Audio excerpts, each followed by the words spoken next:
యొక్క ప్రతిమను శతకోటి భక్తుల బంగారు గడపగా మనం కొలిచేటువంటి శ్రీ వెంకటేశ్వర స్వామిని ఇటు మన చంద్రబాబు నాయుడు గారు, అటు మన పవన్ కళ్యాణ్ గారు, మన గవర్నర్ గారు వారికి బహుకరిస్తున్నటువంటి శుభ సందర్భం. ధన్యవాదాలు పెద్దలారా, కృతజ్ఞతలు మీ అందరికీ. ఆ వెంకటేశ్వరి ఆశీస్సులు మన రాష్ట్ర ప్రభుత్వం మీద, మంత్రివర్గం మీద పుష్కలంగా ఉండాలి అని మనస్ఫూర్తిగా ఈ సందర్భంగా కోరుకుంటున్నాం. విశ్వ ప్రపంచంలో భారతదేశాన్ని, తెలుగు నేలను శిఖరాగ్రాన నిలపడం కోసం సోపాన పంక్తిని పేర్చుతున్నటువంటి కృషివలుల్ని తయారు చేస్తున్నటువంటి శ్రీ నరేంద్ర మోదీ గారు, శ్రీ నారా చంద్రబాబు నాయుడు గారు, శ్రీ పవన్ కళ్యాణ్ గారు, వారి వ్రతం ఒకటే, ధర్మం బిది, వ్రతం బిది, సద్వివేకం బిది, ఆచారం బిది అని చెప్పినట్లుగా ఆదర్శనీయమైనటువంటి పథకామిగా వారు నడుస్తున్నటువంటి శుభవేళ.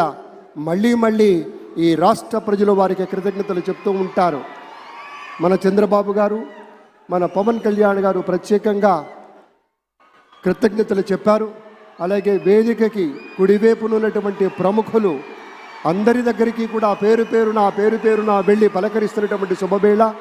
పద్మభూషణ్ మన megastar Chiranjeevi, megastar power star, అటు మెగాస్టార్, ఇటు పవర్ స్టార్. ఇది అరుదైనటువంటి చిత్రం.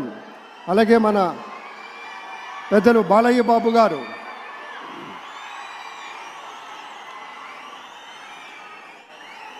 సూపర్ స్టార్ తలైవా రజనీకాంత్ గారిని పలకరిస్తున్నారు ప్రధాని. వారి దంపతుల్ని లేడీస్ అండ్ జెంటిల్మెన్ మనస్ఫూర్తిగా వారి శుభకామనలు అందుకుంటూ మన బాలయ్య బాబుతోటి కరచాలనం చేస్తూ ముందుకు వెళ్తూ ఉన్నారు. వేదిక మీద అందరినీ పేరున పలకరిస్తూ రజనీకాంత్ గారితో ప్రత్యేకంగా మాట్లాడుతూ ఉన్నారు. ఇది ప్రేమ, ఇది అభిమానం, ఇది వాత్సల్యం, ఇది కృతజ్ఞత, ఇది గౌరవం.